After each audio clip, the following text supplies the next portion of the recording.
সেই দেশে শীতের মৌসুমেও দেখা যায় যে বাংলার অলিগলিতে চতুর্দিকে শুধু কোরআনের আওয়াজ, আর ভারতে গেলে দেখবেন চতুর্দিকে শুধু ঢোলের আওয়াজ, চীন গেলে দেখবেন চতুর্দিকে মিউজিকের আওয়াজ, আর আমার বাংলাদেশে শুধুমাত্র আল্লাহর কোরআনের আওয়াজ। এই আওয়াজ শুধু মাহফিলে থাকবে না সমাজের সর্বত্র যাবে? সেক্রেটারিয়েটে আওয়াজ চলে যাক, ক্যান্টনমেন্টে যাক, জাতীয় সংসদে যাক, আমরা চাই কি চাই না? আল্লাহ কবুল করুন। আমার প্রিয় সুদীপ, মনোযোগ আছে না আপনাদের? কর্তৃপক্ষ একটি সূরার নাম এখানে লিখে দিয়েছে, সূরাতুল আসর। এই সূরার উপরে ভিত্তি করে কিছু কথা বলার জন্য বিষয় ভিত্তিক আলোচনা, এই কারণে যেন 3 দিনের মাহফিলের প্রায় 6-7 জন বক্তা একজনের কথার সাথে যেন আরেকজনের কথা, নিত্য নতুন কথা যেন চলে আসে, সেই জন্য ওনারা এটা করেছেন। ধন্যবাদ জানাই।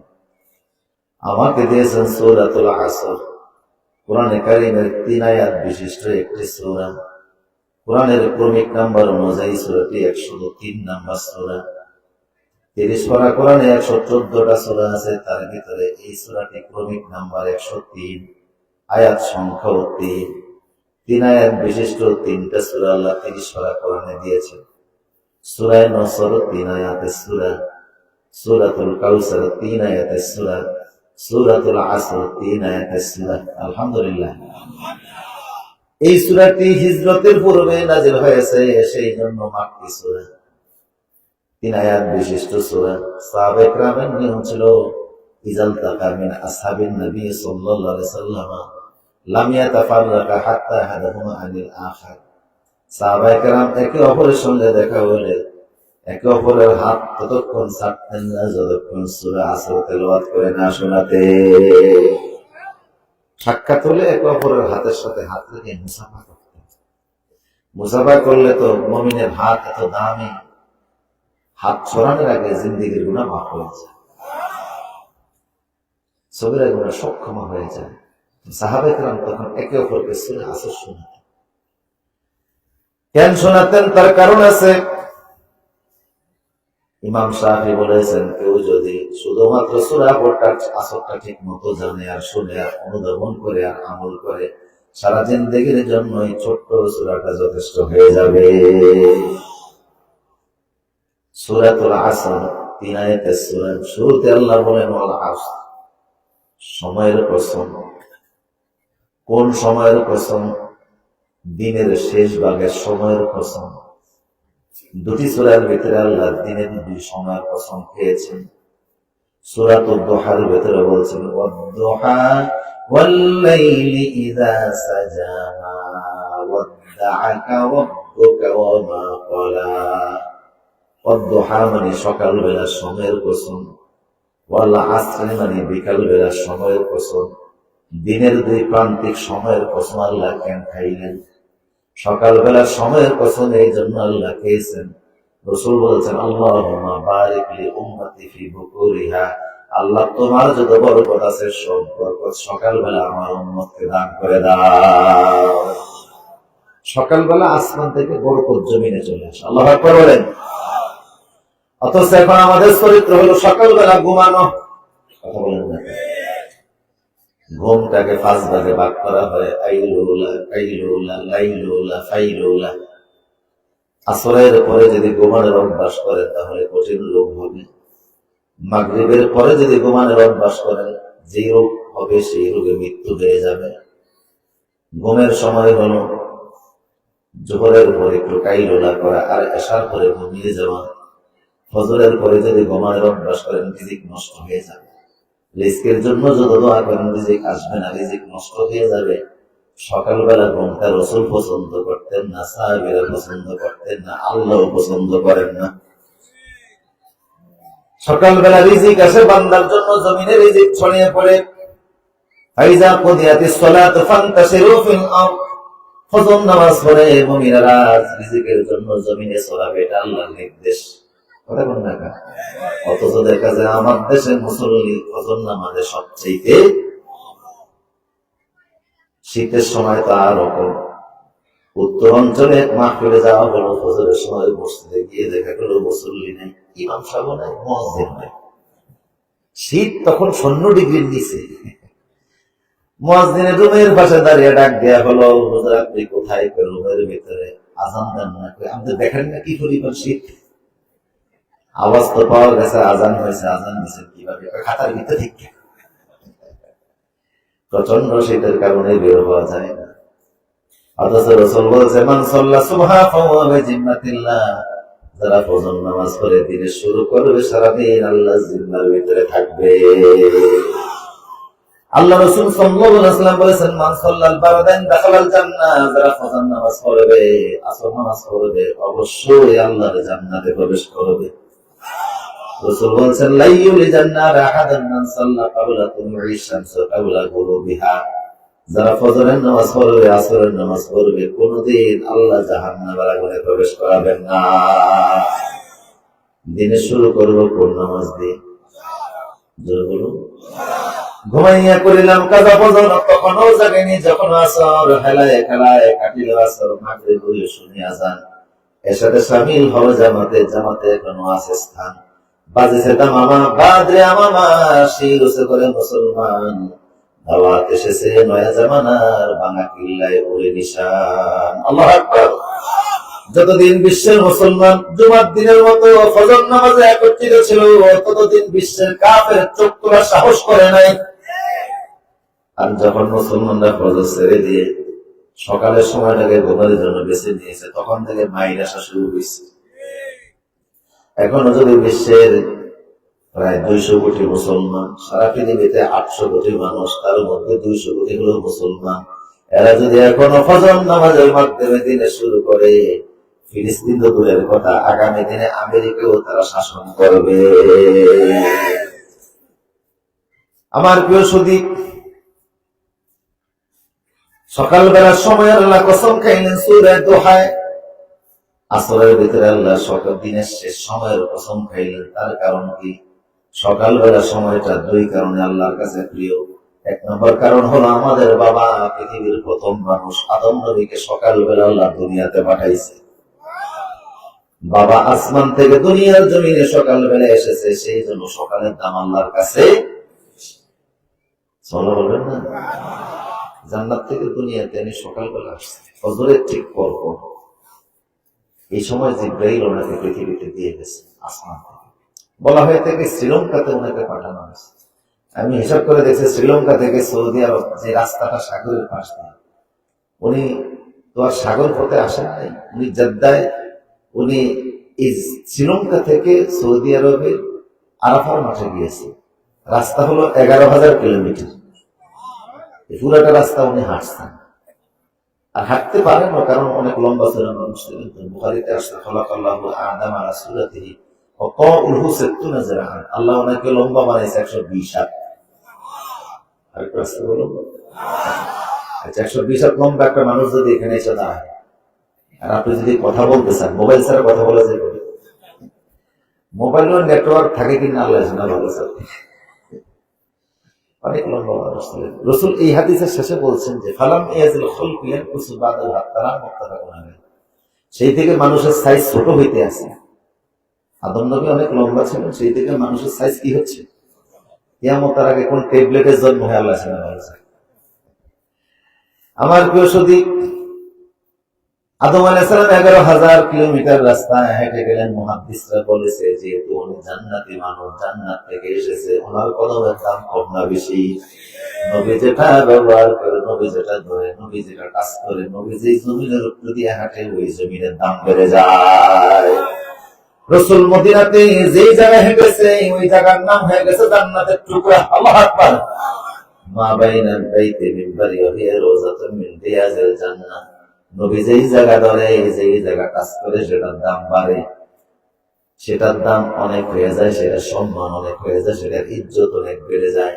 এই জন্য আবু সুফিয়ান তখনও কালেমা পড়ে নাই, তিনি বসে মদিনাতে গেলেন নিজের মেয়ে, আমাদের মা উম্মে হাবিবার কাছে। উম্মে হাবিবার রুমে যখন তিনি যাবেন, উম্মে হাবিবা আম্মা জান দূরের থেকে দেখতেছে বাবা আসতেছে। বাবাকে দেখে বিছানার চাদরটা গুটিয়ে ফেলেছে। আবু সুফিয়ান ঘরে ঢোকার পরে উনি লক্ষ্য করলেন বিছানা খালি, খাটের ভিতরে কোনো চাদর নাই, খালি একটা খাট পড়ে আছে। আবু সুফিয়ান বলল, মারে চাদরের মধ্যে মনে হয় ময়লা ছিল, তাই চাদরটা সরিয়ে ফেলেছে, ভালো চাদর বিছিয়ে দেবে, আমি বসবো। অথবা মনে হতে পারে এই চাদরের উপযুক্ত আমি না, সেই জন্য সরিয়ে ফেলছে। হয় চাদর আমার উপযুক্ত নয়, না আমি চাদরের উপযুক্ত নয়। উম্মে হাবিবা মাথা নিচু করে বাবার চোখের সাথে চোখ রেখে কথা বলে নাই। বাবার প্রতি সম্মান। বাবা তুমি অনেক সম্মানের, মক্কার বহু মানুষের নেতা, কিন্তু রে বাবা এই চাদরের ভিতরে যিনি বসেন তিনি রাহমাতাল লিল আলামিন। এই চাদরে পিঠ লাগে যিনি ঘুমান তিনি আল্লাহর পয়গম্বর। আল্লাহর পয়গম্বর যেই চাদরের মধ্যে পিঠ লাগে ঘুমায়, তুমি বলো যত নেতা হও, তোমার মতো মুশরিকের ওই আমি চাদরের ভিতরে বসতে দিতে পারি না। তুমি চাদরের অনুপযুক্ত। নবী যেটা ধরে, নবী যেটা কাজ করে, সেটার মূল্য কম না বেশি?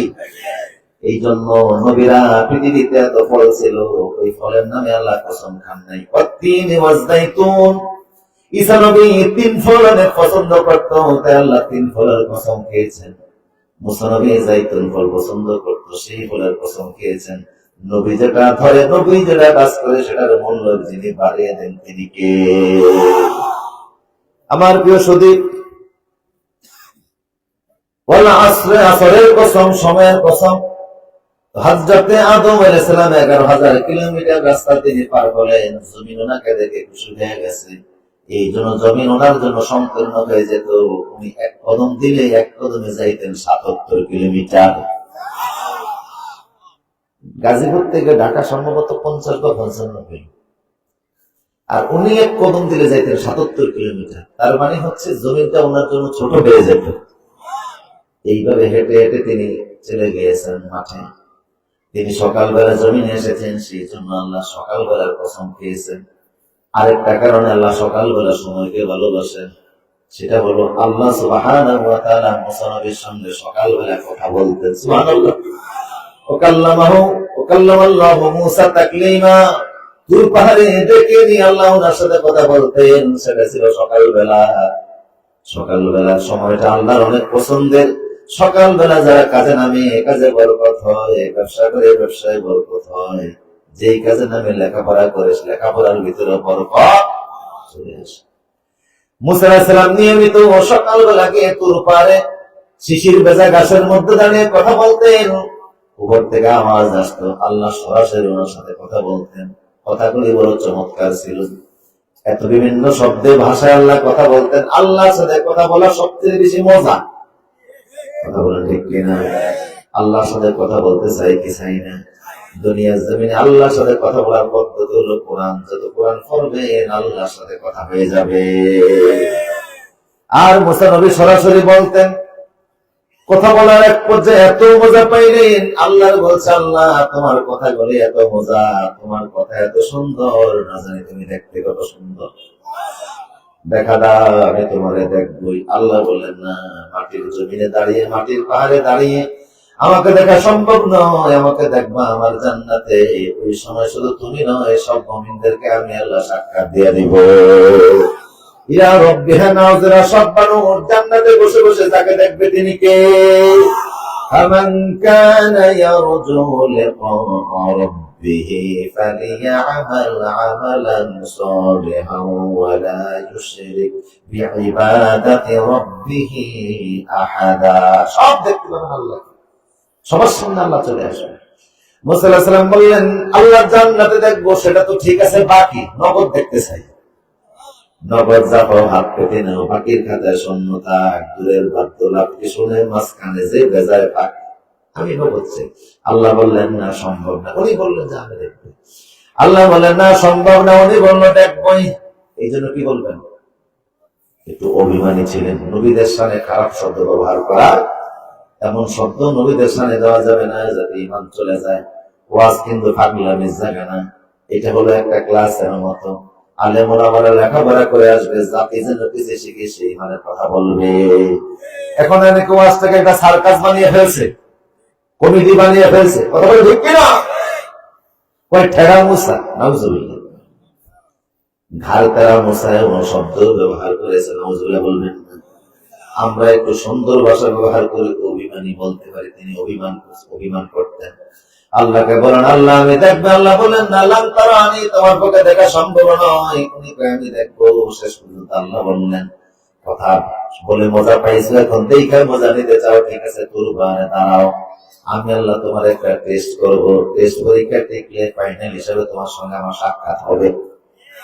টেস্ট পরীক্ষা দাও। উনি বললেন আমি পাহাড়ে দাঁড়াইলাম, আপনি টেস্ট পরীক্ষা নেন, রেডি আমি। আল্লাহ বলেন টেস্ট পরীক্ষার আগে কিছু কাজ আছে পাহাড়ের মধ্যে, আমারে দেখবা, পাহাড়টাকে আমি একবার করবো। কি দ্বারা একবার করবেন? রড সিমেন্ট বালি দিয়ে দেওয়াল বানাবেন নাকি? আল্লাহ বললেন দেওয়াল বানাবো না, তবে মালিক দেওয়ালের মতো ব্যবস্থা করব। হাজার হাজার ফেরেশতা আল্লাহ পাঠিয়ে দিলেন। আল্লাহু আকবার। তুরপাতটা ছিল 7 মাইলের এরিয়া, বিশাল বড় পাহাড়, পৃথিবীর কয়েকটা উঁচু পাহাড়ের মধ্যে একটা পাহাড়, পৃথিবীর সবচেয়ে উঁচু পাহাড়টার নাম হলো মাউন্ট এভারেস্ট। এটার উচ্চতা হলো 29,036 ফিট, আর পুরো পাহাড়টা হলো প্রায় 8,000 ফিট। সুবহানাল্লাহ। 7 মাইলের এরিয়া, পাহাড়ের মধ্যে দাঁড়িয়ে বলছে আল্লাহ আমি দাঁড়াইছি, টেস্ট পরীক্ষা নেন, ফাইনালে দেখতে চাই। আল্লাহ বললেন আমি হাজার হাজার ফেরেশতা পাঠালাম, ফেরেশতারা পাহাড়টাকে একবার করবে। হাজার হাজার ফেরেশতা জমিনে চলে আসলো, একজন ফেরেশতা আরেকজন ফেরেশতা সিনার সঙ্গে সিনা লাগায়া কাঁধে কাঁধ মিলিয়ে 7 মাইলের এরিয়া পাহাড়টাকে একবার করে নিল। পাহাড় একবার হয়ে গেছে। এবার মুসা নবী বলছে আল্লাহ এবার দেখা দেন। আল্লাহ বলেন আরো কিছু কাজ বাকি আছে। কি বাকি আছে? আল্লাহ বলল মুসা রে তুমি আমারে দেখবো, অসুবিধা নাই, কিন্তু 7 মাইলের এরিয়ার পাহাড়ের ভিতরে অনেক প্রাণী আছে, তেলা পোকা, উই পোকা, সার পোকা, পিঁপড়া, মশা, মাছি, সাপ, বিচ্ছু, বাঘ, এগুলি সরিয়ে ফেলা লাগবে। আল্লাহ আদেশ করলেন পাহাড়ের ভিতরে অবস্থানরত যত প্রাণী আছে সব বের হয়ে যায়। সব প্রাণী পাহাড় ছেড়ে দিয়ে বের হয়ে গেল। মুসা আলাইহিস সালাম বলে আল্লাহ পাহাড় খালি হয়ে গেছে, এবার দেখা যায়। আল্লাহ বলেন আরো কিছু কাজ বাকি আছে। কি বাকি আছে? পাহাড়ের মধ্যে তুমি যেখানে দাঁড়িয়ে আছো সেখানে জিব্রাইল আছে, তারে সরিয়ে দাও। জিব্রাইল বলে আল্লাহ ওহী নিয়ে আসেন নবীদের কাছে। আজকে ভাবছি মুসা নবী তুমি দেখা দিবা, আমি এই সুযোগ মতো একটু দেখবো, কারণ সিদরাতুল মুনতাহার উপরে কোনোদিন আমি উঠতে পারিনি, তোমারে দেখবো কিভাবে, মুসা নবী দেখবে, আমার একটু দেখার সুযোগ দাও। আল্লাহ বলেন না রে জিব্রাইল, তোমার পক্ষে আমি আল্লাহ নূর সহ্য করা সম্ভব নয়। উনি বললেন আল্লাহ দেখা যদি অন্তত না দিবেন তাহলে পাহাড়টার মধ্যে দাঁড়িয়ে থাকার অনুমতি দেন। আল্লাহ বলেন ঠিক আছে দেখতে পারবো না, তবে পাহাড়ে দাঁড়িয়ে থাকার অনুমতি দিলাম। শর্ত আছে 3টা। 1 নম্বর জিব্রাইল তোমার শ্রবণ শক্তি আমি আল্লাহ নিয়ে গেলাম, 2 নম্বর দৃষ্টি শক্তিটাও নিয়ে গেলাম, 3 নম্বর অনুভূতির শক্তিটাও নিয়ে গেলাম। জিব্রাইল করে নিলে তো সবই নিয়ে গেছেন, আমার আদার করে রাখছেন কি করতে, দেখা দিবেন ওইটি ভালো কথা। জিব্রাইল কাল একটা পাথরের মতো বানিয়ে দিয়েছে। মুসা আলাইহিস সালাম বলছে আল্লাহ এবার দেখা দেন। আল্লাহ বলেন এখনো কিছু কাজ বাকি আছে। কি বাকি আছে? তোমার শরীরের মধ্যে ফেরেশতা আছে, আছে না নাই?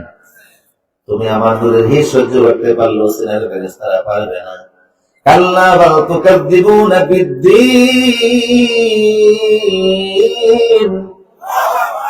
ওয়া ইন্না আলাইকুম লাহাফিযিন কিরামান কাতিবিনা ইয়ালামুনা মা তাফআলুন।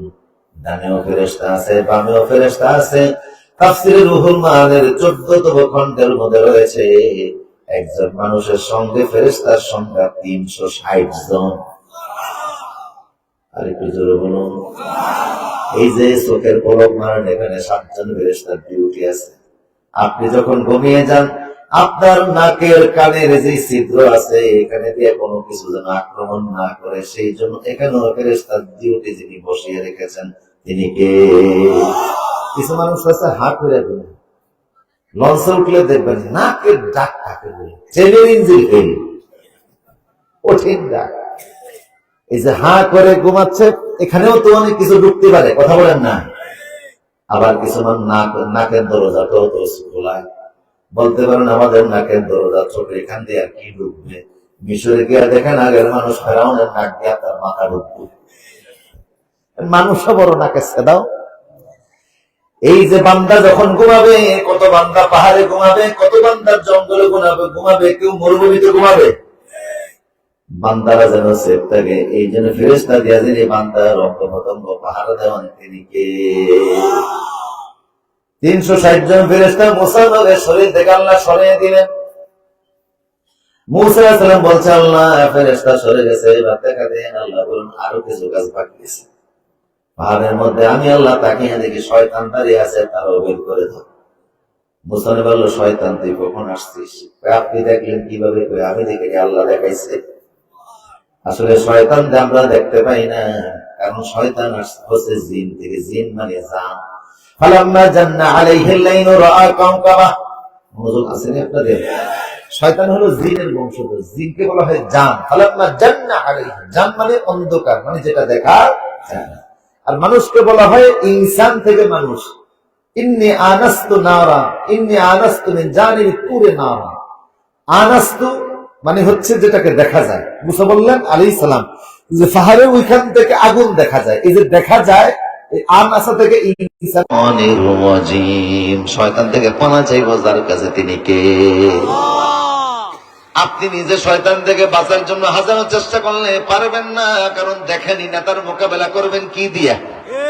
দেখলে তো মোকাবেলা করবেন, না দেখা জিনিসের মোকাবেলা করা যায় না। এখন আমরা দেখি না, আল্লাহ তো দেখতেছে। তাই আমরা আল্লাহকে বলে রাখি, আল্লাহ শয়তানের অসহজা থেকে আমাদেরকে হেফাজত। ঘটনাটা এরকম, উস্তাদ আর ছাত্র যাচ্ছে মরুভূমির পথ দিয়ে। কিছু দূর যাওয়ার পরে দেখে একজন রাখাল অনেক উট ভেড়া গরু নিয়ে দাঁড়িয়ে আছে, পাশে একটা কুত্তাও আছে। উস্তাদ ছাত্রকে বলে, ওই যে রাখালের সঙ্গে কুকুর দেখা যায়, কুকুর যদি হামলা করে বাঁচবা কিভাবে? ছাত্র বলে, হুজুর অসুবিধা নেই, হাতের মধ্যে লাঠি আছে, হেদায়েতুল্লাহ আছে, খিচ্চা পিটান শুরু করবো। উস্তাদ বলল, না, পিটাইলে অনেক সময় জঙ্গলি কুকুরকে মোকাবেলা করা যায় না, সহজ একটা রাস্তা আছে। ছাত্র বলল, কি? কয়েক কুকুরের মালিক তো কুকুরের ফাঁসে দাঁড়িয়ে আছে, তুমি লাঠি দিয়া তারা মোকাবেলা করার চাইতে মালিকের যদি বলো আপনার কুকুর থেকে আমাদেরকে হেফাজত করুন, তখন মালিক যদি কুকুরের একটা দমক দেয়, কুকুর ঠান্ডা হয়ে যাবে। তা আমরা শয়তান দেখি না, শয়তান তো আল্লাহর সৃষ্টি, একটা কুত্তা। কথা বলেন ঠিক কিনা? আমরা যদি আল্লাহরে বলে দেই শয়তানের হামলা দেখে যিনি আমাদেরকে সেভ করবেন তিনি কে? শয়তান পাহাড়ে দাঁড়িয়ে আছে। মুসা আলাইহিস সালাম বললেন, এই শয়তান তুই বের হ। শয়তান বের হয়ে গেল, তোর পাটটা খালি হয়ে গেল। এবার মুসা নবী বলল, আল্লাহ আমি দেখতে চাই। আল্লাহ বলেন, তুমি রেডি? হ্যাঁ আমি রেডি আছি, অ্যাটেনশন নিয়ে দাঁড়িয়ে থাকো। মুসা আলাইহিস সালাম পাহাড়ে দাঁড়িয়ে আছে। কিছুক্ষণ পরে একটা বিকট আওয়াজ হলো। মুসা নবী কই, এমন আওয়াজ, এমন অন্ধকার চলে আসলো। সকালবেলা সারাটা দুনিয়া অন্ধকার হয়ে গেল। তাকিয়ে দেখি এমন অন্ধকার, আমার হাতের সামনের হাতের আঙ্গুলের ফসলগুলিও দেখা যায় না। ভয়ঙ্কর অন্ধকার। আমার মনে হলো, মুসা আলাইহিস সালাম বলে, আমি ভয় পেয়ে গেলাম। কিছুক্ষণ পরে আরেকটা বিকট আওয়াজ হলো। সেই আওয়াজে দেখে এতটা আলো ছড়িয়ে পড়েছে, কোন সব দিকে আলো, এত আলো। আমি উপরের দিকে তাকিয়ে দেখি আমার আল্লাহর উপরের 7 আসমানের প্রথম আসমান দেখা যায়, প্রথম আসমানে ফেরেশতাদেরকেও দেখা যায়। আমি বললাম, ও মালিক, মালিক গো, আমি আমার আল্লাহকে দেখার জন্য আবেদন দিয়েছি, আল্লাহ আবেদন কবুল করেছে, এখন আমার ভয় লাগতেছে। মালিক ফেরেশতা বলো, মুসা, ইতিমধ্যে পৃথিবীর কোন নবী আল্লাহকে দেখার দরখাস্ত দেয় নাই, আপনি যেহেতু প্রথম দরখাস্ত দিয়েছেন, আল্লাহ আপনার দরখাস্ত কবুল করে নিয়েছে। ধৈর্য ধরে ব্যালেন্স নিয়ে দাঁড়িয়ে থাকেন, দেখেন না কি হয়। আজকে আমরা ফেরেশতারা বড় আতঙ্কের মধ্যে আছি, না জানে কি একটা ঘটে যায়। মুসা আলাইহিস সালাম বলে, এরপরে তাকিয়ে দেখি দ্বিতীয় আসমান, এরপরে তৃতীয় আসমান, এরপরে চতুর্থ, পঞ্চম, ষষ্ঠ, সপ্তম। সপ্তম আসমানের উপরে তাকিয়ে দেখি আমার আল্লাহ সিদরাতুল মুনতাহা দেখা যায়। লা জামান লা মাকান। এরপরে আল্লাহর আরশ, সুবহানাল্লাহ, 70,000 নূরের পর্দা।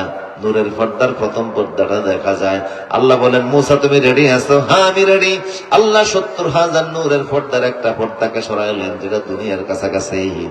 যতটা পরিমাণ নূর আল্লাহ হাতে নিলেন। কাপড় দৌত করার পরে নিংড়াইয়া এরকম ঝাড়া দিলে পরে কাপড়ের ভিতর থেকে যে রেণুগুলি বের হয়, অথবা সকালবেলা যখন সূর্য উদিত হয়, টিনের চালের নিচ দিয়া পূর্ব দিকে তাকাইলে হালকা ধুলিকণা গুলি যে চোখের মধ্যে ধরা পড়ে, এই পরিমাণ নূর আল্লাহ হাতে নিলেন।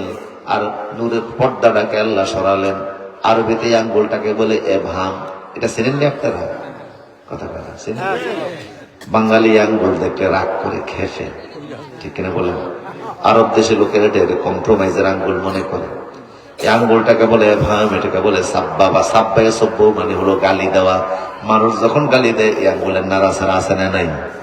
এটা নাড়ায় না, দাঁড়িয়ে কি করে নমক দেয়, আঙ্গুল নাচে কথা বলে এই করবো সেই করবো, সব উল্টিয়া ভালিয়া দিব। এই যে এটাকে বলে সাব্বা বা এটাকে বলে এভাম। এই দুই আঙ্গুলকে একত্রিত করলে মাঝখানে যে পাক হয়, 70,000 নূরের পর্দার আল্লাহ শেষ সর্বশেষ পর্দাটাকে এই পরিমাণ ওপেন করলেন। জর্দা পরিমাণ নূর হাতে নিয়ে আল্লাহ মুসা নবীকে টার্গেট করে তুর পাহাড়ে নূরটা ছেড়ে দিলেন। এটা হলো অন টেস্ট। আল্লাহু আকবার। ফালাম্মা তাজাল্লা আলাইহি রাব্বুহু লিল জাবাল জাআলাহু দাক্কা ওয়া খাররা মুসা সাআকা। জর্রা পরিমাণ নূর যখন এসে পাহাড়টার মধ্যে হিট করলো, তুর পাহাড়টা ভেঙে 3 টুকরা হয়ে গেল। এক টুকরা চলে গেল জর্দানে, আরেক টুকরা চলে গেল লেবাননে, আরেক টুকরার মধ্যে মুসা নবী বেহুশ হয়ে পড়ে গেছে, কোনো জ্ঞান নাই। 3 দিন পর্যন্ত তিনি, 7 দিন পর্যন্ত বেহুশ। কয়দিন? 7 দিন পরে যখন জ্ঞান আসছে, আল্লাহ ডাক দিয়ে বলে, মুসা তুমি তো টেস্ট পরীক্ষায় পাস করো নাই, কিসের আবার ফাইনাল? ফাইনালের ইচ্ছা আছে। উনি বললেন ক্বালা ইন্নী তুবতু ইলাইকা ওয়া আনা আউয়ালুল মুমিনিন। আল্লাহ তওবা করলাম, জীবনও আর দেখার নাম নিতাম না, যেই ভয় আমি পাইছি। আমার বৃহস্পতি, এই যে আল্লাহর সাথে প্রেমের এই আশকের খেলাটা চলছিল, এটা হলো সকালবেলা। সেই জন্য আল্লাহ বলেন দুহা, সকালবেলা সময়ের কসম। আর দিনের শেষ সময়ের কসম খেলেন, পড়েন ওয়াল আসরি ইন্নাল ইনসানা লাফি খুসর। জোরে বলে আল্লাহু আকবার। সকালবেলার সময়ের কসম তিনি খাইলেন, বিকাল বেলার সময়, সন্ধ্যার সময়ের কসম তিনি খাইলেন। এখন প্রশ্ন হলো, সকালবেলার সময়ের কসম খাইলেন 2 কারণে। আদম আলাইহিস সালাম সকালবেলা জমিনে আসতে মুসা নবীর সাথে সকালবেলা আল্লাহ তুর পারে কথা বলতেন, কিন্তু বিকাল বেলার সময়ের কসম আল্লাহ কেন খাইলেন? আসর মানে হলো সন্ধ্যার সময়ের 1-1.5 ঘন্টা সময়ের কসম। ওই সময়টার কসম আল্লাহ কেন খাইলেন? যখন সূর্য ডুবে। এই জন্য আল্লাহ খেয়েছেন। সূর্যের ডুবার সাথে আমাদের জীবনের একটা সম্পর্ক আছে, আছে না নাই? কি সম্পর্ক? সূর্যের কাল হলো 3টা। সকালবেলা সূর্য যখন উদিত হয়, সূর্যের তাপ আসার আগে, এটা হলো সূর্যের শৈশব কাল। সূর্যের তাপ যখন এসে যায় সকাল 9টা-10টা থেকে, এটা হলো সূর্যের যৌবন কাল শুরু হলো। বিকাল 3টা পর্যন্ত তাপ বেশি থাকে, এটা হলো সূর্যের যৌবন কাল। আর 3টা-4টার পরে যখন সূর্যের তাপ কমা শুরু করে, অস্তমিত যাওয়ার আগ পর্যন্ত, এটা হলো সূর্যের বৃদ্ধকাল। কথা কোন না? আমাদের হায়াতেরও 3টা কাল আছে। জন্ম থেকে 15 বছর বয়স পর্যন্ত শৈশবকাল। অবশ্য এখন সরকার বলছে ছেলেদের শৈশবকাল 21 বছর পর্যন্ত, আর মেয়েদের হলো 18 বছর। 21 বছরের ছেলেদের সরকারি আইনে শিশু বলে। শিশু দেখা যায় প্রেম ভালোবাসা কইরা কত শিশুর বাপও হয়। কথা বলেন ঠিক কিনা? আসলে বয়সের সাথে এটা সম্পর্ক, তার যৌবন কালের সাথে এটা সম্পর্ক। 21-এর সাথেও না, 18-এর সাথেও না। এটা একটা বাজে আইন। কথা বলেন ঠিক কিনা? এমন আইনের প্রত্যাহার আমরা চাই। রাজি আছেন না নাই? কত আইন তো হলো। এই দেশের যত ইসলাম বিরোধী আইন হয়েছে, আলেমদের আন্দোলন ছাড়া একটা আইনও বাতিল হয় না। এক সময় পাঠ্যপুস্তকের মধ্যে দিয়েছে মুসলমান বানর থেকে, মানুষ বানর থেকে জন্ম হয়েছে। বলা হলো এটা অনার্সের ইংরেজি সাহিত্যের 3rd ইয়ারের ইংরেজি সাহিত্যের ভিতরে আসছে। তারউইনের মতবাদ, মানুষ বানর থেকে জন্ম হয়েছে। কয় কিভাবে? কয় কোটি কোটি বছর পূর্বে কিছুই ছিল না, শুধুমাত্র ছিল পানি। পানির ভিতরে তৈরি হয়ে গেল এককোষী প্রাণী শ্যাওলা। শ্যাওলা জমতে জমতে শ্যাওলার ভিতরে হয়ে গেল কীট। কীটের সাইজ বড় হতে হতে হয়ে গেছে ব্যাং। ব্যাং আসলে ডাঙ্গায়। ব্যাঙের সাইজ বড় হতে হতে হয়ে গেছে বানর। বানরের সাইজ বড় হতে হতে বানরের লেজ কেটে হয়ে গেছে মানুষ। নাউজুবিল্লাহ বলবেন। কয় বোতল খাইলে এই কথা লিখতে পারে আল্লাহ ভালো জানে। যারা এগুলি লেখে, বোতল খাওয়ার অভ্যাস আছে না নাই? তবে পৃথিবীর সবচেয়ে দামি বোতল, মানে দামি মদের নাম হলো আঙ্গুরের মদ। দ্বিতীয়ত হলো খেজুরের মদ। এটা মনে হয় বাংলা মদ খাইছিল। কারণ এটা সবচেয়ে পচা মদ, ভাত ভাত দিয়া যে মদটা বানায়, এছাড়া এমন কথা বলা সম্ভব না। বানর থেকে মানুষ আসে নাই, বিজ্ঞান এটা সব স্বীকার করে না, ওই পাগলে শুধু লিখছে, আর কেউ স্বীকার করে না। কোরআন স্পষ্ট পরিষ্কার বলে দিয়েছে মানুষ আসছে আল্লাহর জান্নাত থেকে। বানরের গোষ্ঠী বললে সম্মান বাড়ে না, আদম বললে সম্মান বাড়ে, জান্নাত বললে সম্মান বাড়ে। এটা বই পুস্তকে ছিল, আলেমরা প্রতিবাদ করলো, সরকার এটাকে বাদ দিতে বাধ্য হয়েছে। পরের বছর 2023 সালে আবার সপ্তম শ্রেণীর বইয়ের ভিতরে দিয়া দিছে ট্রান্সজেন্ডার। ট্রান্সজেন্ডার মানে হলো ছেলেকে ছেলে যদি নিজের মেয়ে মনে করে সরকার পরিবার মানতে বাধ্য, মেয়ে যদি নিজেকে ছেলে মনে করে সরকার পরিবার মানতে বাধ্য। আপনি মনে করেন আপনার মেয়ে একটা ছেলে একটা, 20 বছরের মেয়েটা যদি বলে আব্বা আমি ছেলে, আপনি তারে মানতে হবে বাধ্য। এখন সমস্যা হলো ছেলে যা সম্পদ পাবে, মেয়েটা তো আগে মেয়ে হিসাবে অর্ধেক পাইতো, কিন্তু সে যখন বলছে আমি ছেলে, তখন কি অর্ধেক দিবেন না সমান দেওয়া লাগবে? এই হলো ট্রান্সজেন্ডার। আলেম ওলামা আন্দোলন করলো, ট্রান্সজেন্ডার বাতিল করতে বাধ্য হলো। ভবিষ্যৎ বাংলাদেশে ইসলাম বিরোধী একটা এজেন্ডাও বাস্তবায়িত হতে আমরা দিব না। এই সরকার এসে বলল প্রত্যেক প্রাইমারি স্কুলে আমরা সঙ্গীতের শিক্ষক দিব। আলেমরা গর্জে উঠেছে, না সঙ্গীতের শিক্ষক দেওয়া যাবে না, গানের শিক্ষক দেওয়া যাবে না, পারলে ধর্মের শিক্ষক দাও, ধর্মীয় শিক্ষক দাও। হিন্দুরা হিন্দুদের ধর্মীয় বই পড়ুক, খ্রিস্টান খ্রিস্টানদের ধর্মীয় বই পড়ুক, অমুসলিম তাদের লেখাপড়া করুক, আমাদের আপত্তি নাই। কিন্তু এই দেশে 18 কোটি মুসলমানের সন্তানদেরকে সঙ্গীতের নামে গান বাদ্য শেখানো যাবে না। এই যে জাতীয় ইস্যুগুলি সাধারণ মানুষের কাছে পরে আসে, আলেমরা এগুলি বেশি জানে, এই জন্য আলেমদের রক্ত বেশি দেওয়া লাগে। শাপলা চত্বরে রক্ত দিছে কারা? বিভিন্ন সময় আন্দোলন সংগ্রামে রক্ত বেশি দিয়েছে কারা? বিগত সময়ে দেখা গেছে প্রায় 124 জন হাফেজে কোরআন শহীদ হয়েছে। আমার প্রিয় সুধী, আবার কিছু মানুষ আছে আলেমদেরকে দেখতে পারে না, দুশ্মনী করে, কথা বল না গা। আমেরিকা আলেমদের পছন্দ করে না, ভারত আলেমদের পছন্দ করে না, ইসরায়েল আলেমদের পছন্দ করে না। করুক বা না করুক, ইসলাম পাহারা দেওয়ার জন্য আলেমদের দরকার আছে না নাই? আমার প্রিয় সুধী, গভীর মনোযোগ দেন, খুব বেশি সময় নিব না, কষ্ট হচ্ছে আপনাদের? কে কে ঘুমাচ্ছেন হাত তোলেন। মাশাআল্লাহ, ঠিক আছে, দেখা যায়, আলহামদুলিল্লাহ, বড়ি আলহামদুলিল্লাহ।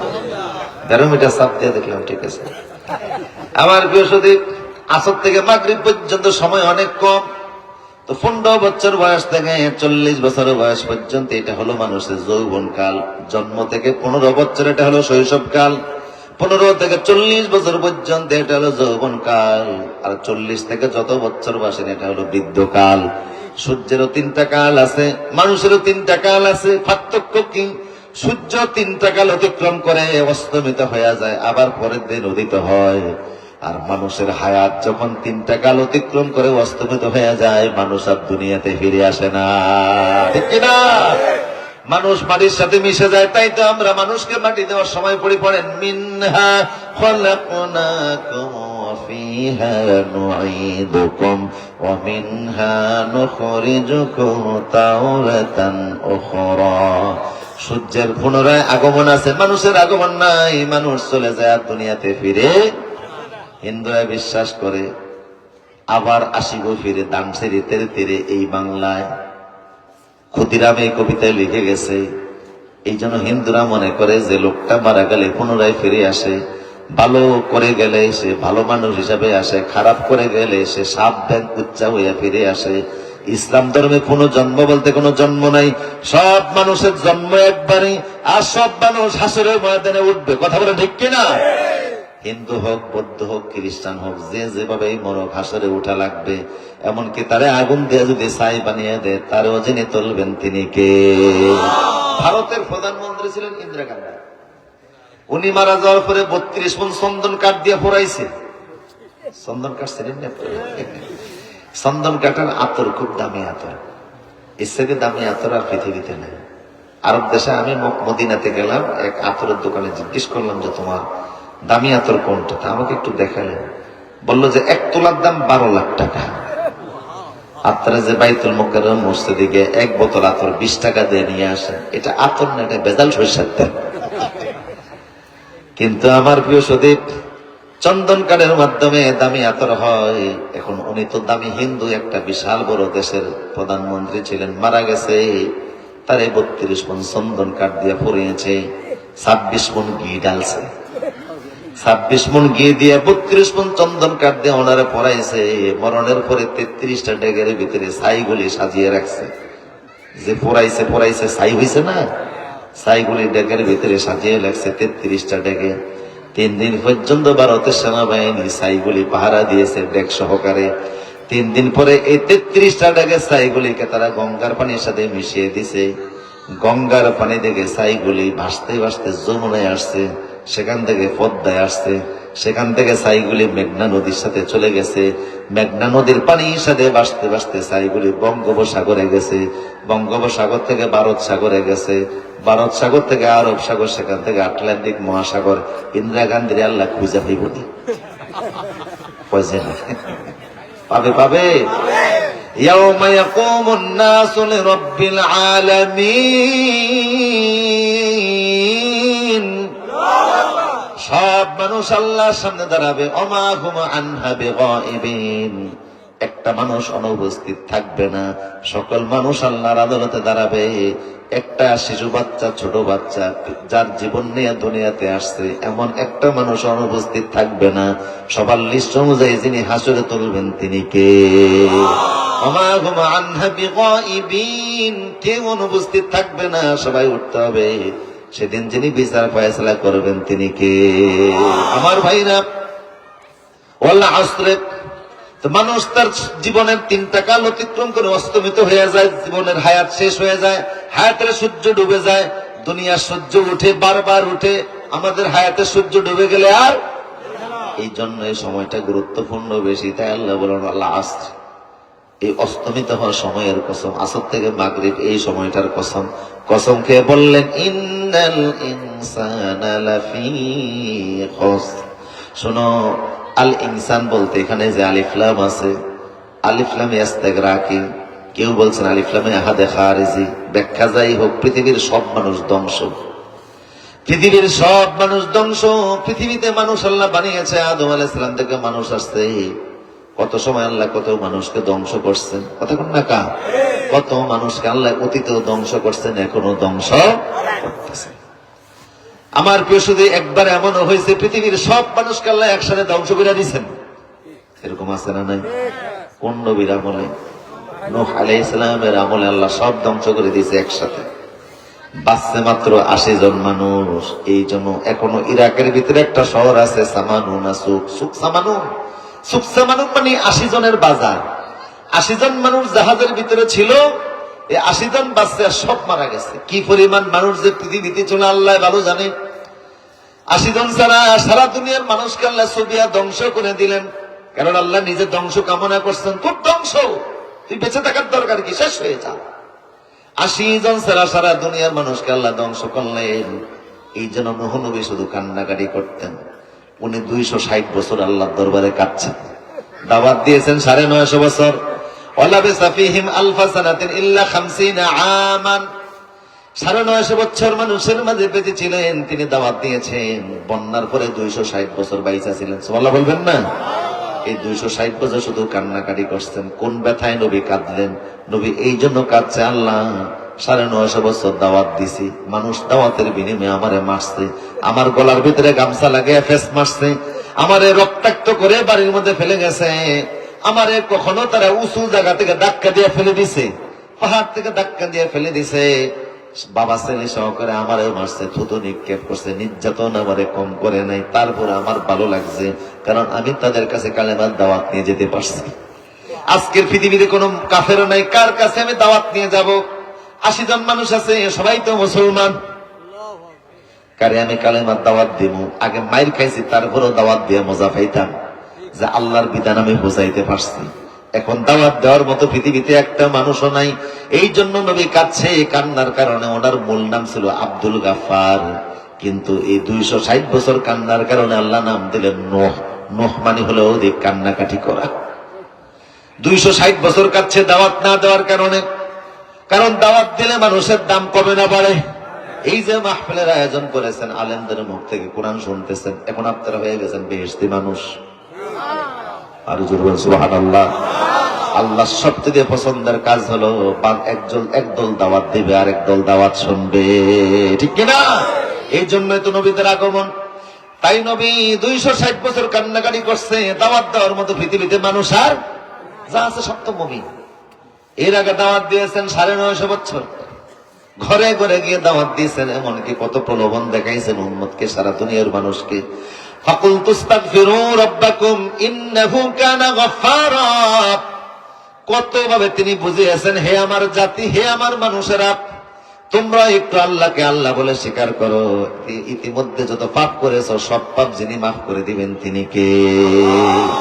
ইউরসিলিস সামা আলাইকুম মিদরারা। 3 বছর নূহ নবীর উম্মতের উপরে বৃষ্টি হয় না। আল্লাহ বললেন, তোমাদেরকে আমি এমন রহমতের বৃষ্টি দেব, ফল ফসল দ্বারা জমিন ভরে দেব।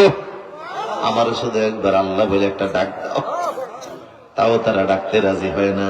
ওয়ায়ুমদিদকুম বিআমওয়ালি ওয়া বানিন। 60 বছর তাদের কোনো সন্তান হয় না। কয় বছর? বাচ্চা কাচ্চা দেওয়া আল্লাহ বন্ধ করে দিলেন 60টা বছর। এই জন্য নূহ নবীর আমলে যারা বন্যায় মারা গেছে, একটাও শিশু বাচ্চা ছিল না, সবগুলি ছিল বুড়া মানুষ। কারণ 60 বছর তো বাচ্চা হয় বন্ধ। আল্লাহ বাচ্চা বন্ধ করে দিয়া বললেন, আমারে আল্লাহ বলে একটা ডাক দাও, আবার পুনরায় তোমাদেরকে আমি সন্তান দেওয়া শুরু করব। সন্তান যিনি দেন তিনি কে? বলেন কে? 60টা বছর মানুষকে আল্লাহ বন্দা বানিয়ে রেখেছেন, কোন সন্তান দেন না। তারপরও তারা আল্লাহরে আল্লাহ বলে ডাকতে রাজি হয় না। এই যে বর্তমান ইসরায়েলে যত সেনাবাহিনী আছে, আল্লাহ জায়গা মতো বোমাইরা দিয়েছে, এদের বাচ্চা কাচ্চা হয় না। ফিলিস্তিনিদেরকে মারে, এরপরও দেখা যায় প্রত্যেক বছর যিনি সন্তান দিয়া দেন তিনি কে? একদিক দিয়ে ফিলিস্তিনের বাচ্চাদেরকে মারে, আরেক দিক দিয়ে ঘরের ভিতরে নতুন বাচ্চার আগমন হয়।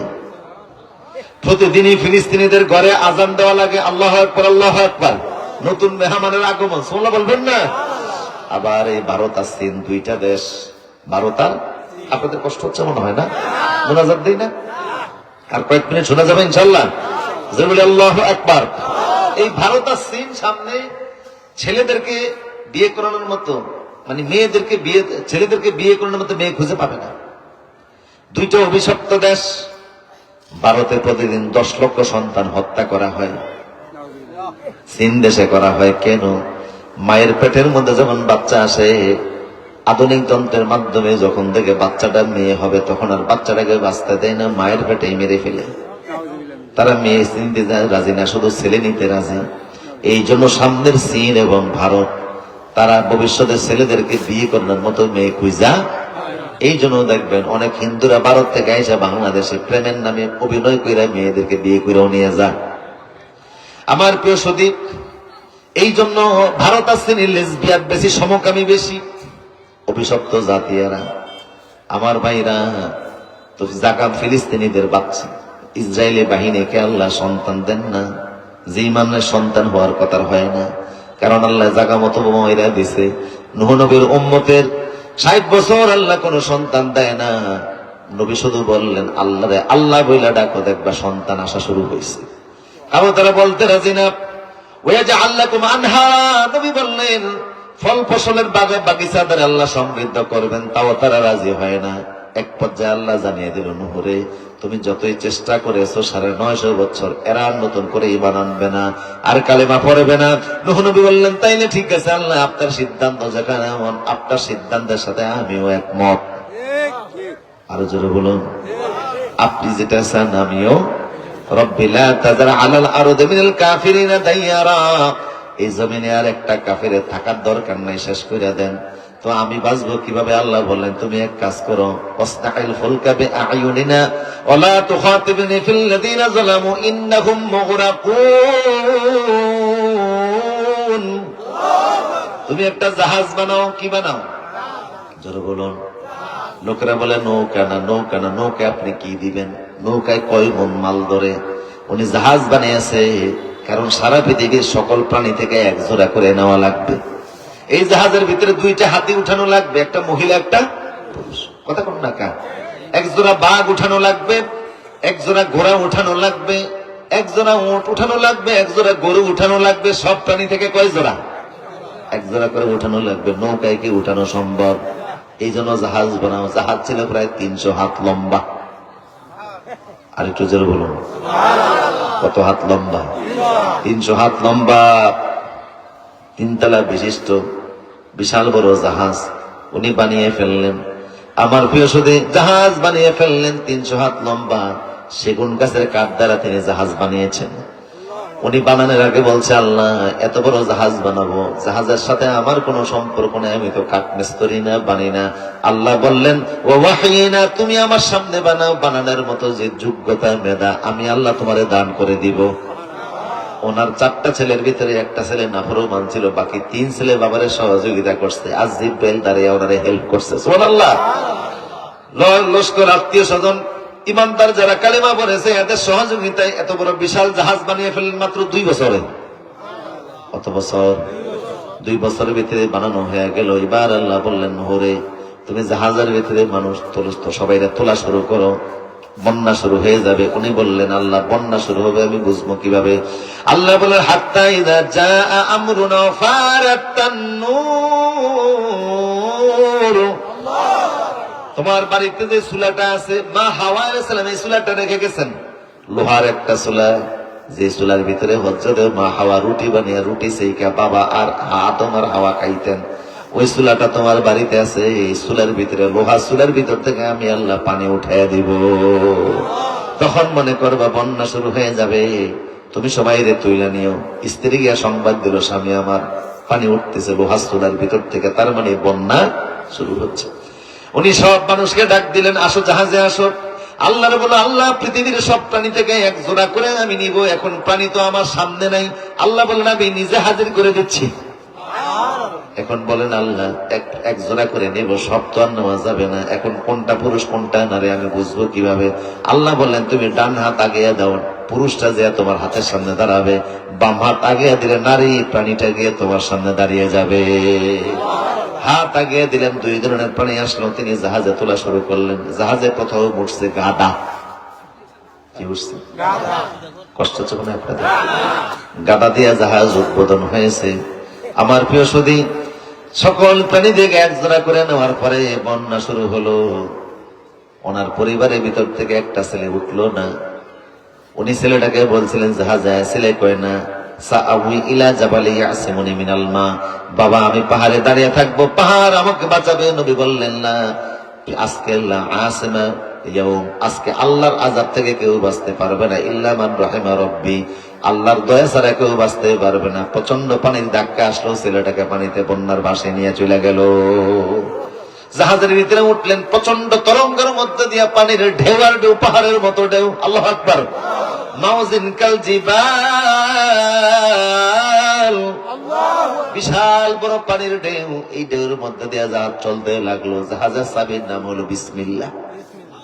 জাহাজ চলেও বিসমিল্লাহ, জাহাজ থামাইতেও وقال اركبوا فيها بسم الله مجريها ومرساها إن ربي لغفور رحيم। এইটা ছিল ওনার জাহাজ চালানোর দোয়া।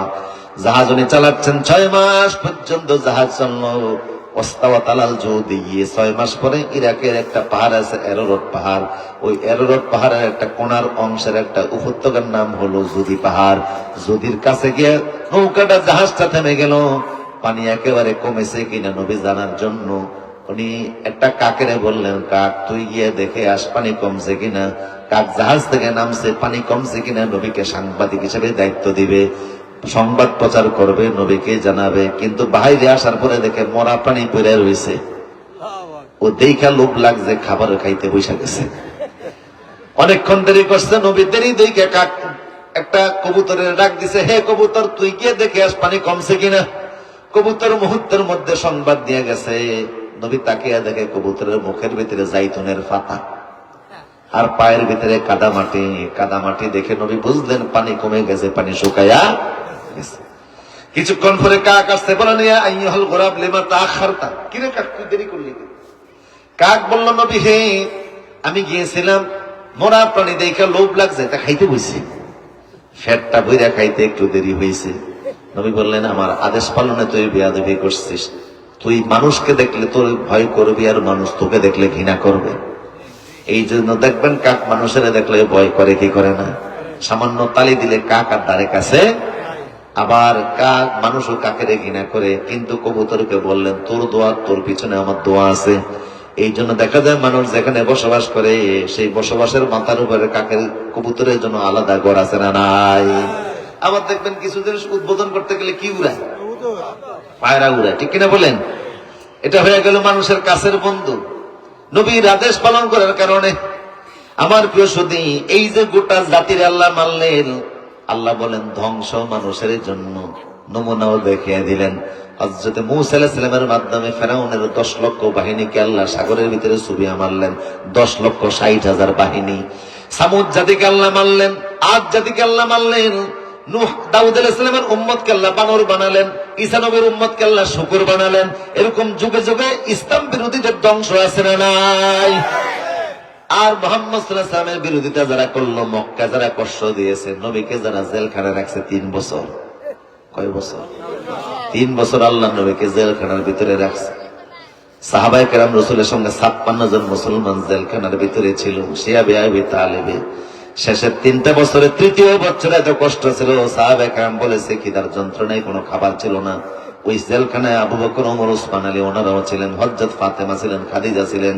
খিদার যন্ত্রণায় সাহাবায়ে কেরাম ওটর চামড়া ভিজিয়ে পানিতে রাখতো, ছাগলের চামড়া কাইটা কাইটা পানিতে রাখতো। চামড়ার পশমগুলি ঝরে পড়ে গেলে ওটের চামড়া, ছাগলের চামড়া খিদার কারণে চাপিয়ে খাইতো। এমনকি বাবলা গাছের পাতা পর্যন্ত খেয়েছে। ছাগলের চামড়া মানুষে খায়, ওটের চামড়া মানুষে খায়, বাবলা গাছের পাতা মানুষে খায়। কি পরিমাণ খিদা! পৃথিবীর সব দেশের জেলখানার ভিতরে আসামি যত বড় অপরাধী হোক, সরকারি খাবার আছে না নাই? কিন্তু আল্লাহ নবী এবং সাহাবায়ে কেরাম 56 জন মুসলমানকে জেলখানায় রাখছে, কোনো খাবার সাপ্লাই দিতে দেয় না। হযরত খাদিজার আত্মীয় স্বজন মাঝে মধ্যে খাবার নিয়ে গেলে সেইটাও ভিতরে ঢুকতে দিত না। এইভাবে করে প্রচন্ড কষ্ট রসুলকে দিল। 3 বছরের মাথায় রসুল বললেন, তোমরা আমাকে জেলখানায় দেওয়ার যে চুক্তিনামা লেখছো, রায় লেখছো, তোমাদের রায়ের কপিটা কাবা শরীফের ভিতরে আছে। ওই রায়ের কপিটাকে উই পোকা খেয়ে ফেলছে। আল্লাহু আকবার বলুন। ওরা বলল, মুহাম্মদ তুমি তো জেলখানায় আছো, কাবা তো আটকানো, দরজা দেওয়া, তবে তালা চাবি আমাদের হাতে। আমরা যে রায় দিছি, তোমার জেলখানার কফি রায় লিখছি, সেই রায়ের ভিতরে উই পোকা খাইয়ে ফেলছে। তুমি বললা কিভাবে? আমরা গিয়ে দেখে আসি। ওরা যে কাবা শরীফের ভিতরে প্রবেশ করে দেখে আল্লাহর নাম ছাড়া সব উই পোকা খেয়ে ফেলছে। তখন তারা বুঝলো, কিছু লোকেরা যাদের জ্ঞান আছে, আকল মানুষ, আকল তো মানুষকে আল্লাহ দিয়েছেন, আকলের ব্যবহার যারা করে না এদের মতো বেকুবান নাই। কাফের হইল, কিছু তো আকলবান মানুষ ছিল, তারা বলল না এটা অন্যায়, মুহাম্মদের কথা তো সত্য, কাগজ তো সে কোনোদিন দেখে না, সে যেহেতু বলছে আমাদের লিখিত এই রায়ের কাগজ পোকাবা করে খেয়ে ফেলছে, তার কথা তো সত্য, কাজে তাকে জেলখানায় থাইকা মরতে দিতে পারি না, চলো আমরা জেল থেকে বের করব। বিশেষ করে 5 জন বড় নেতা, হিশাম ইবনে আমর, মুখতার ইবনে হিশাম, আপনারা কষ্ট পাচ্ছেন না? আমার 5 জন বড় বড় নেতা আবু জাহেলের কাছে রাত 12টার দিকে গেছে, গিয়ে কয়, আবু জাহেল, মুহাম্মদের কথা অনুযায়ী রায়ের কবি পোকামাকড় খেয়ে ফেলছে, এটা যেহেতু সে না দেখে বলছে, বোঝা গেল আল্লাহ তারে জানাইছে, সে বোঝা গেল এই সমাজের একজন পবিত্র মানুষ, আল্লাহর নবী, আমরা মানি বা না মানি, কাজে ওনারা জেলে রেখা কষ্ট দেওয়া যাবে না, জেল থেকে বের করবো। আবু জাহেল কয়, মানি না। এমন সময় ওর খালাতো ভাই, এই 5 জনের একজন, ওর একজন খালাতো ভাই ছিল, তার নাম ছিল মুখতার ইবনে হিশাম। ও কয়, তুই জেলখানা চাবি দিবি কিনা বল, তোর কথায় সব চলবো নাকি? ও আবার একটু তাসসিরা টাইপের নেতা ছিল, মানে মাথা গরম হইলে আর কিচ্ছু বাঁচতো না। ও কয়, তোরে আজকে খাইছি, তুই জেলখানা চাবি দিবি কিনা বল। ও প্রচন্ড রেগে গেল। শেষ পর্যন্ত আবু জাহেলের বউ পরামর্শ দিছে, ও যেইভাবে তলোয়ার উঠাইছে, খালতো ভাই মানবো না, আপনারা সাইজ করে ফেলবে। আবু জাহেল ভয়ে ছুটে জেলখানা চাবি দিছে, সব নেতারা মিলে জেলখানায় চলে গেছে। রাত বাজে 1টা, গিয়া দেখে সাহাবায়ে কেরাম শুয়ে রয়েছে, আল্লাহর নবী একটা চামড়ার ওটের চামড়ার ভিতরে ফিট লাগে, রসুল ঘুমিয়ে আছে, হাতটা ভেঙ্গি দিয়ে, কোনো বালিশ নাই। হিশাম যে আল্লাহর নবীরা বলছে, মুহাম্মদ 3 বছর জেলে রাইখা কষ্ট দিয়েছি, চলেন আপনারে নিয়ে আমরা যাব, উঠেন আপনি। আল্লাহর নবী দাঁড়াইছে, হিশাম রসুলকে নিয়ে হাঁটতেছে, রসুল 1 কদম দিয়া জমিনে দপাস করে পড়ে গেছে।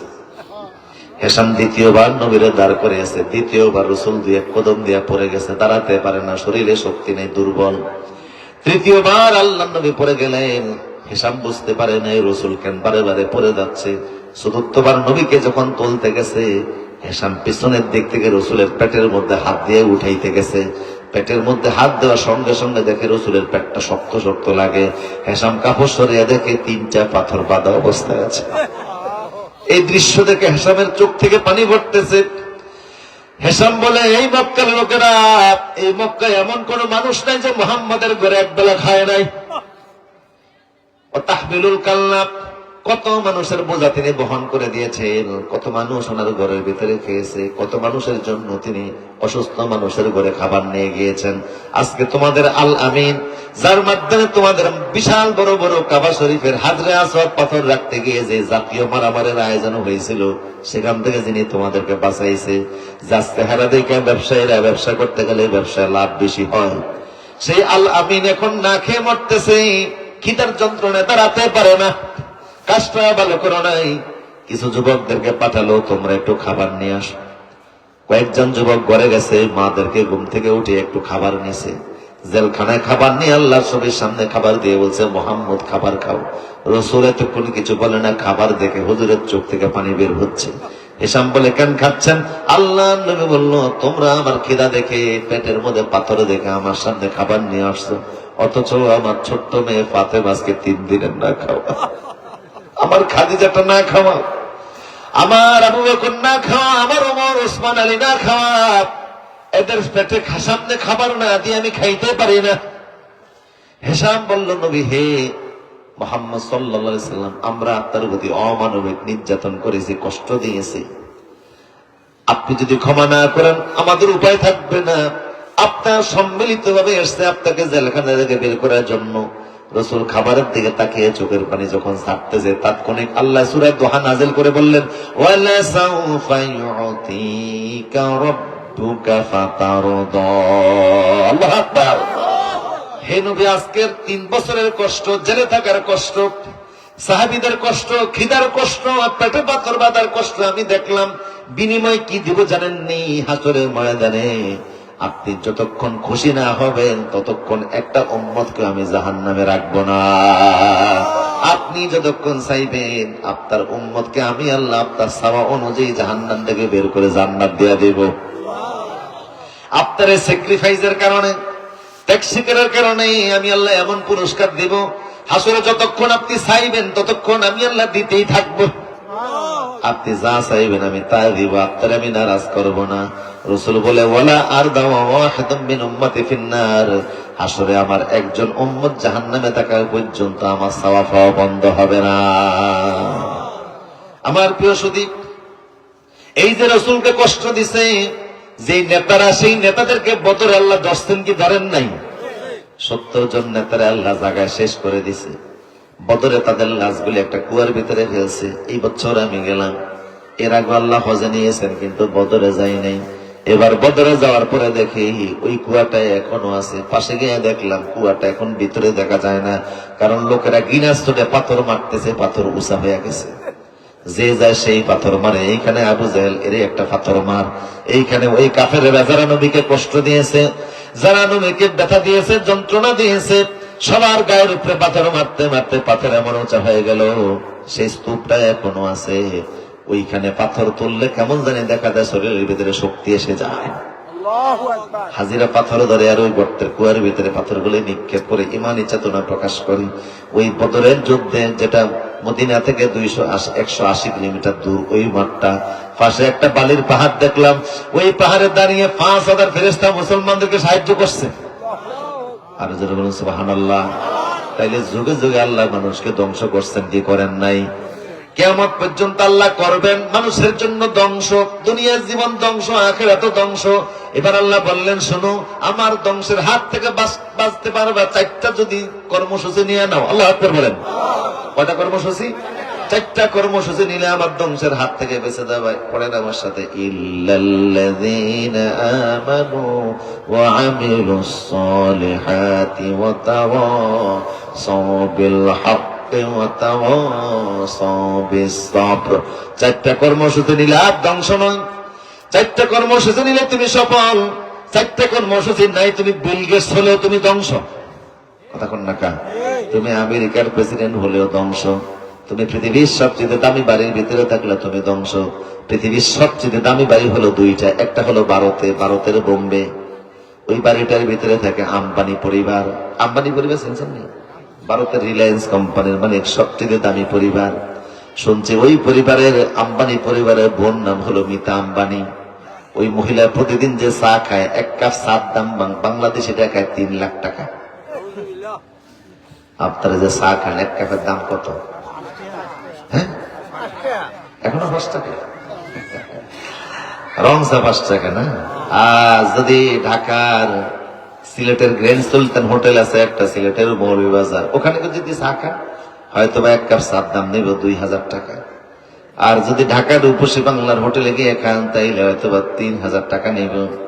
কিন্তু ওই মহিলা এক কাপ চা খায়, এক কাপ চার দাম হলো 3 লাখ। এর মধ্যে যে কোন 6 মিলের ঘুষি মিশাল আসে না ভালো স্যার। আচ্ছা, ওনার টাকা দিয়ে উনি চা খায়, আমার সমস্যা। আমি যেটা বুঝাতে চাই, শুনেছি মহিলা যে পানি খায়, ভারতের পানি খায় না, মিনারেল ওয়াটারও খায় না, জার্মান থেকে তার পানিটা আসে। এক বোতল পানির দাম বাংলাদেশি টাকায় প্রায় 1 লাখ টাকা। সামান্য মাম বোতলের একটা পানি 1 লাখ টাকা দামের পানিটা, এটা স্বর্ণ মিশ্রিত পানি, জার্মান থেকে আসে। 1 লাখ টাকার পানি খায়, 1 লাখ টাকার পানির বোতলে ঠোঁট লাগায়, 3 লাখ টাকা দামের চা দৈনিক 1 কাপ করে খায়। কিন্তু ঈমান না থাকলে সেও ধ্বংস। আর আমার রিক্সার ড্রাইভার, ঠেলাওয়ালা, ভ্যানওয়ালা গাভীর দানার মতো মোটা মোটা বাচ্চা বিয়ে খায়, ইট মার্কা বালিশ মাথার নিচে দিয়ে ঘুমায়, শীত থেকে বাঁচার জন্য তেমন কোনো কিছু নাই। এরপর ঈমান আনার কারণে তার সফলতা আছে না নাই? ঈমান আছে যেখানে সফলতা, কদ আফলাহাল মুমিনুন, ঈমানদার যারা তারাই সফল। বেঈমানের জন্য কোনো সফলতা। ঈমানদার গরিব হোক, ঈমানদার অর্থ টাকা পয়সা না থাকুক, ঈমানদার অর্থ টাকা পয়সা না থাকলেও তার জীবনের সফলতা। হযরত বেলাল রাদিয়াল্লাহু তাআলা আনহু কত কষ্ট, কত পরিশ্রম। আমার ভাইরা রাজধানী ঢাকাতে গেলে দেখবেন ঘোড়ার দ্বারা মানুষ চলাফেরা করে। ঘোড়ার গাড়ি আছে না নাই? ঘোড়ার গাড়ির নাকের মধ্যে ছিদ্র করে, সেই ছিদ্রের ভিতরে রশি ঢুকাইয়া ওই রশি নিয়ে ড্রাইভার বসে থাকে। ঘোড়ার পিঠের মধ্যে আঘাত করলে ঘোড়া দৌড়ায়। হযরত বেলালের নাকের মধ্যে ছিদ্র করে রশি ঢুকাইয়া এইরকম রশি বাচ্চাদের হাতে দিয়া দিত, সেই বাচ্চারা বেলালকে দৌড়িয়া দৌড়িয়ে নিয়ে যাইত। এত কষ্ট দিতে বেলালকে কালো মানুষ, এত কষ্ট দিয়েছে। এরপরে ঈমান আনার কারণে বেলালের সফলতা আছে না নাই? গরিব মানুষ, টাকা নাই, পয়সা নাই। হযরত বেলাল বলতেন, রাসূল মেরাজ থেকে এসে বলেন, বেলাল রে, তুমি এমন কি আমল করো, আমি আসমানে যাওয়ার পরে দেখি তুমি আমার আগে আগে জান্নাতে হাঁটতেছো। জমিনের বেলাল আসমানে গেল কি করে? বেলাল বললেন, রাসূলুল্লাহ, আমার একটা আমল আছে, আমি উযু যখন চলে যায় তাৎক্ষণিক আমি উযু বানিয়ে হাঁটি। রাসূলের দরবারে কত গরিবরা ছিল, ঈমান আনার কারণে কত দাম বেড়ে গেছে। জান্নাতের মধ্যে তাদের কদমের আওয়াজ পাওয়া যায়। রাসূলের দরবারে একজন গরিব মানুষ হন হযরত আবু হুরায়রা। গরিব মানুষ, খাবার নাই, টাকা নাই, পয়সা নাই। নবীর দরবারে খাবার আসলে খায় না, আসলে খায় না। রাসূলের দরবারে এক পেয়ালা দুধ আসলো, আবু হুরায়রা বলে, আমরা 80 জন না খাওয়া। কতজন? রাসূল বলেন, আবু হুরায়রা তুমি দুধ বন্টন করো। আবু হুরায়রা কয়, ইন্না লিল্লাহ। আরেকজনের দায়িত্ব দিলে আমি হয়তো বা একটু পাইতাম, এখন আমার যেহেতু দিছে আমি খাওয়া লাগবো সবার শেষে। এটা হলো নবীর নিয়ম, যিনি বন্টন করবেন তিনি শুরুতে নয় শেষে খাবেন। আবু হুরায়রা বলে, এক পেয়ালা দুধ আমি বন্টন করবো, নিজেও বা কি খাবো, ভাবলিকেরও কি খাওয়াবো? রাসূল বললেন, আলা ইমান ফালা ইমান, ডান দিক থেকে শুরু করো। আবু হুরায়রা বলল, ডান দিক থেকে শুরু করলাম। ৭৯ জনকে খাওয়ানোর পরে নজর করে দেখি যেই পরিমাণ দুধ পেয়ালা ছিল সেই পরিমাণ এখনো আছে। আবু হুরায়রা বলে, এবার আমি খাওয়া শুরু করলাম। রাসূল তো টের পাইছে আমি যে প্রথমে চিন্তা করছি আমার ভাগে পড়ে কিনা। এই জন্য রাসূলকে আবু হুরায়রা কদ্দুর খাইছে, কয় বুক পরিমাণ। রাসূলকে আরো খাও। খাইছি গলা পরিমাণ, রাসূলকে আরো খাও। আবু হুরায়রা এখন আঙ্গুল দিলে দুধ পাওয়া যাবে, আর দিয়েন না। রাসূল এবার পেয়ালা নিয়ে আল্লাহর নবী বাকিটা খেয়ে ফেললেন। আবু হুরায়রা বলেন, ওই যে আমি খিদা নিয়ে টেনশন করছি, খাবারের যন্ত্রণায় মসজিদুন নববীতে আমি গড়াইতাম। লোকেরা যখন আমারে দেখতো মনে করতো আমার মৃগী রোগ হয়েছে, আমার নাকের মধ্যে জুতা ঠাইসা ঢুকত। এটা মৃগী রোগী, আসলে খিদার যন্ত্রণা। কথা বুঝেন কিনা? কিন্তু পেটে খাবার না থাকলে ইমানের কারণে সফলতা আছে না নাই? এখন আবু হুরায়রা দুনিয়া সব আলেমদের উস্তাদ, কথা বলেন ঠিক কিনা? ওনার সবচেয়ে হাদিসের সংখ্যা। তবে আবু হুরায়রা বলে, রসুল আমার খেদের খিতের যন্ত্রণা কষ্ট বুঝতে পেরে আমার একটা থলি দিয়েছে রসুল। থলি বুঝেন আপনারা? দেখ আর কি, একটা থলির ভিতরে রসুল কিছু খেজুর দেয়া দিছে। খেজুর দেয়া বলছে, আবু হুরায়রা তোমার খিদা দেখে আমি রসুলের সহ্য হয় না, এই থলিটা আমি তোমারে দিলাম, খবরদার কোনোদিন থলিটা ওজন দিয়ে দেখবে না, পাল্লায় উঠাবে না, থলিটা ধৌত করতে যাবে না, থলির ভিতরে কি আছে তুমি দেখবে না, তুমি যখনই হাত দিবে তখনই থলির ভিতরে খেজুর পাওয়া যাবা। আবু হুরায়রা বলে, নবীর দেওয়া থলির ভিতরে আমি হাত দিতাম, খেজুর পাইতাম, খাইতাম, আমার আর টেনশন নাই, আমি দিনের প্রচার করতাম, হাদিস শিখাতাম, খাবারের টেনশন নাই, থলির ভিতরে হাত দিলে খেজুর পাইতাম। রাসূলুল্লাহ চলে গেলেন, আবু বকর খেলাফতে আসলেন, 2 বছর থলির ভিতরে হাত দিলে আমি খেজুর পাইছি। শুধু নিজে খাইতাম না, পাবলিকেরও খাওয়াইতাম, থলির ভিতর থেকে খেজুর আর কমে না। সুবহানাল্লাহ। থলির ভিতরে রাসূল নজর দিতে নিষেধ করছে, ওজন দিতে নিষেধ করছে, কিন্তু হাত দিলে কি পাওয়া যায়? হযরত আবু ওমর ক্ষমতায় আসলেন, হযরত ওমর 10 বছর দেশ চালাইলেন রাদিয়াল্লাহু তাআলা। আবু হুরায়রা বলে, 10 বছর আমি খেজুর পাইছি। এরপরে হযরত ওসমান খেলাফতে আসলেন, উনি 12 বছর দেশ চালাইছে, 12 বছর আমি খেজুর পাইছি। খেজুর বের করছে আর খেজুর খাইছি। কিন্তু যেদিন হযরত ওসমান শাহাদাত বরণ করলেন, ঘাতকেরা হযরত ওসমানকে কোরআন তেলাওয়াত পড়া অবস্থায় তলোয়ার দ্বারা আঘাত করেছে, ওনার মাথার ভিতরে তলোয়ার আঘাত করেছে, মাথার রক্ত পরে কোরআন শরীফ রক্তে ভরে গেছে। হযরত ওসমানকে যেদিন শহীদ করা হলো, আবু হুরায়রা বলে, আমি সংবাদ শুনে চিৎকার দিলাম, কান্নাকাটি করলাম। এরপরে দেখি প্রচন্ড খিদা লাগছে, কিন্তু থলের ভিতরে হাত দিয়ে দেখি আর খেজুর নেই। আল্লাহরে বললাম, আল্লাহ রে, বিগত 26 বছর যাবত আমি খেজুর চাইছি আর পাইছি, এখন একটা কই গেল। আল্লাহ বলেন, যে জমিনে জুলুম হয় সেই জমিনে রহম থাকে না। যেই জমিনে জুলুম হয় সেখানে রহম থাকে না।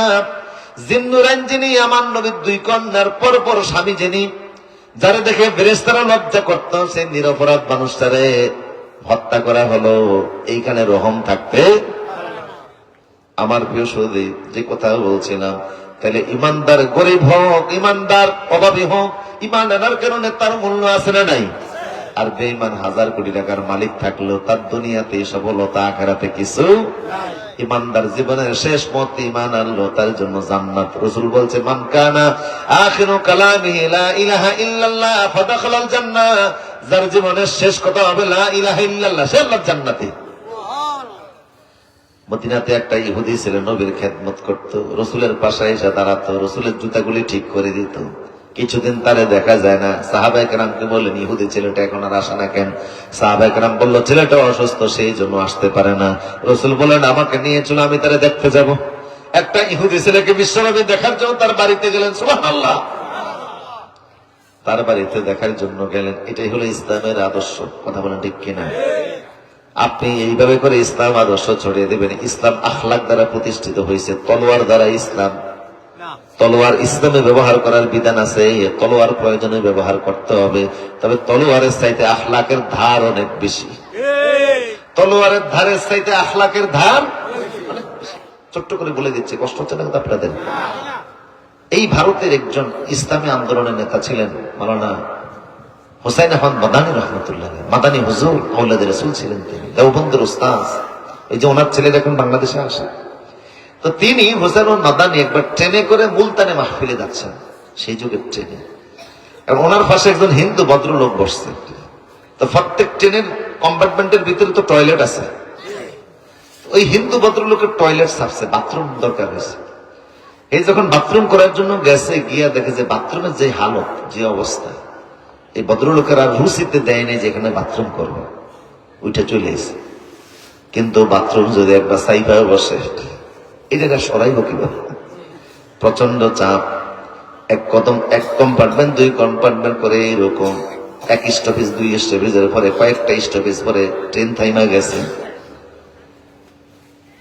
এই লোকটা যখন, হোসেন মাদানী যখন হিন্দু লোকটা দৃশ্য দেখলেন যে হিন্দু লোকটা টয়লেট সারতে পারে না, চেহারা লাল হয়ে গেছে, প্রচন্ড খামোশ মাইরা বসে রয়েছে, ওনার এই দৃশ্য দেখে হুসাইন মাদানী নিজে ওই বাথরুমের ভিতরে গেলেন। পানি চাইরা বদনার পানি দিয়া নিজ হাতে টয়লেটটা সাফ করলেন। নিজের হাতে আওলাদ রাসূল নিজের হাতে টয়লেট পরিষ্কার করে টয়লেটটারে সাফ কইরা নিজে আসলেন। কিছুক্ষণ পরে যখন স্টপেজে এই ট্রেনটা থেমে গেছে, উনি দেখেন হিন্দু ভদ্রলোক টয়লেট করতে না পারার কারণে চেহারা লাল হয়ে গেছে। এক পর্যায়ে হোসেন মাদানি বললেন, ভাই আপনি ওয়াশরুমে যান, টয়লেটে যান, সেরে আসেন। কয় না যাব না, নোংরা রুচিতে ধরে না। কয় না গিয়ে দেখেন। জোর করে অনেকটা পাঠাইলেন। লোকটা গিয়ে দেখে একেবারে পরিষ্কার পরিচ্ছন্ন টয়লেট সেরে লোকটা এসে বলল, মাওলানা হযরত জি এমন তো ছিল না, নিশ্চয় আপনি পরিষ্কার করছেন। আমার মতো লোকের দিকে তাকে আপনার মতো একজন দিনদার এত সুন্দর চেহারার মানুষ যেই কাজটা করলেন, কোন ধর্ম আপনার এটা শিখাইছে? উনি বলেন ইসলাম ধর্ম। কয় তাইলে আমারে কালেমা পরে আপনার ইসলাম ধর্ম অনুসারী বানিয়ে দেয়। আল্লাহু আকবার।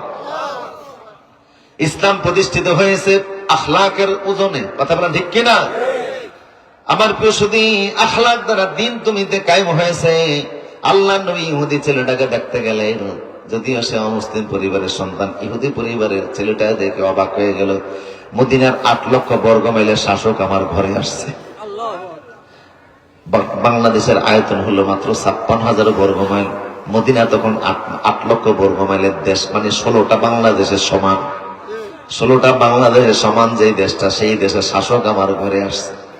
আল্লাহ নবী ইহুদি ছেলের পাশে গিয়ে বসলেন, তার মাথার ভিতরে হাত দিলেন। রাসূল অসুস্থ মানুষকে দেখতে গেলে বলতেন, ইজহাবিল বাস রব্বিন নাস ইশফি আনতা শাফি লা শিফা ইল্লা শিফাউক লা ইউগাদিরু সাকামা।